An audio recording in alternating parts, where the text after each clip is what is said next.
Continuing with our 41 and 42, our triple option. This time we're going to draw it up against a 4-4, running to our tight end to the strength of the formation.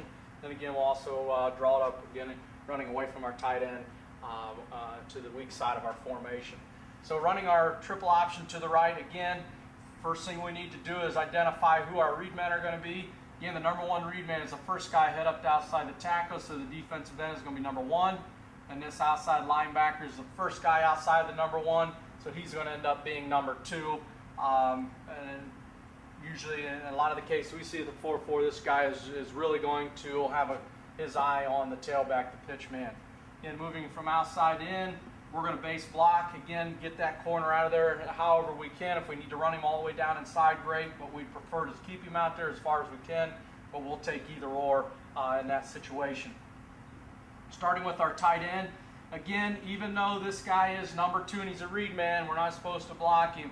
We will have our, versus a 4-4, always have our tight end outside release, arc release, and we'll look at this guy first. If he wants to try to get over top and engage the play inside, like he wants to get nosy on our fullback, then we'll stop and block him.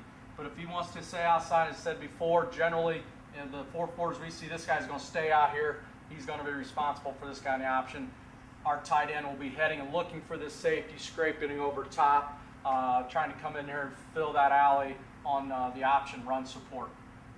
If we are seeing a 2-eye, or if we get head up, what we will do is we're going to let our play side guard take him, especially if he's in a 2-eye. That's a nice angle block for our guard to keep him inside, and we'll just send our play side tackle up on the play side linebacker.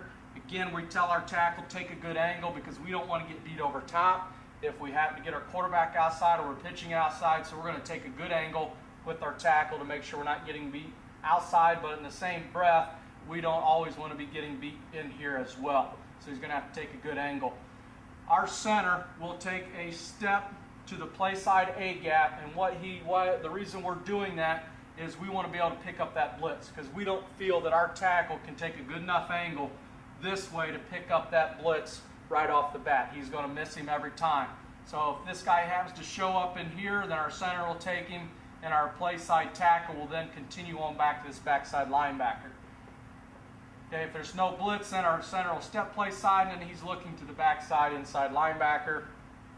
We're going to have our backside guard cut off, and we're also going to have our backside tackle cut off. Again, make sure we're not getting beat across our face. If they want to try to backdoor and leave the play, then we're going to head up to the next level with our backside tackle. Backside receivers heading touchdown alley, see if we can pick somebody off along the way. Same thing here at the backfield action. Fullback is going to step to the outside leg of the guard, and then he's heading for the crack. Quarterback is going to take his 1-2 dance step. Eyes immediately on number one with our tailback. Good pitch relationship, 5-by-1 pitch relationship. Running it weak. So in this case, we're going to go triple option to the left, our 41. Again, we need to identify read man. First read man is first guy head up to outside tackle. Here's number one. There's number two. Now when we run weak side, we don't have that built-in check where we can check this guy. We kind of are planning that, hey, we've seen all game, all night long, this guy keeps running out here to the pitch man and picking up our tailback.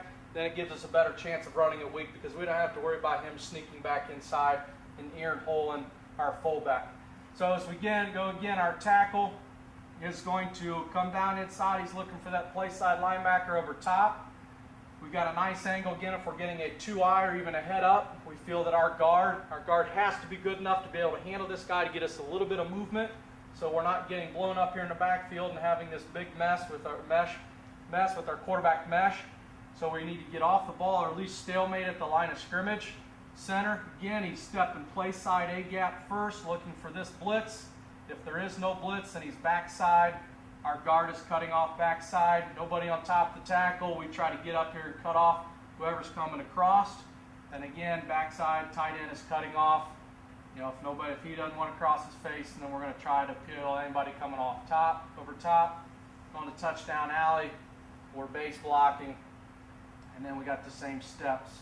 Open to the outside leg of the guard, heading for the crack. We're going to take our 1-2 dance step and down the line again with the tailback and a 5-by-1 pitch relationship.